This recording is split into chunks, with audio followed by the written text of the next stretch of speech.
When historians talk about this time period in the years to come, they're probably going to use words like unprecedented, unusual, all types of ways to describe 4, 5, 6 months of our lives now that have been unlike any other, that have racked the American people in so many different ways, with the pandemic, with unemployment being what it is, with our struggle for equality and continued push in this country to make sure that everybody can prosper.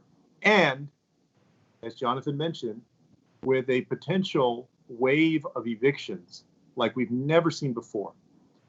Now is the time, I believe, where we need to embrace the idea of housing as a human right. When you own a home, it's not just a physical structure. You're part of a neighborhood. You're part of a community. You're part of helping out. You're going to be coaching Little League, because guess what? That's part of your neighborhood.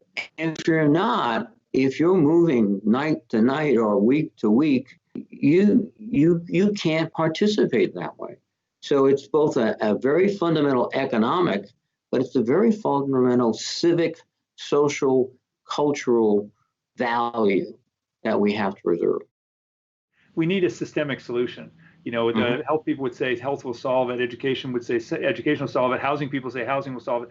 Reality is we need that all the pieces to come together for children to thrive, but we certainly see housing as a prerequisite almost in that model. I think you're absolutely right. I think you need all the pieces, but then you have to, what's the keystone? What holds everything together? It's a permanent housing, dependable, decent, affordable housing. This is an investment, not just in housing, but in healthcare, in education, in social mobility, in community stability. This is the key investment. And if you make this investment, it's not a cost. Oh, I'm not spending all that money. It's an investment. If you make it, then your community is going to be much better off, and this country is going to be better off. The stakes are very high because we know that having a home is the most important thing to personal and family stability. How well you're able to get educated, the kind of job you have, the kind of health condition that you're in, all of those revolve around the quality of life that starts with the home. That means that we need to make those investments now that are going to ensure greater economic mobility and also greater quality of life for all Americans.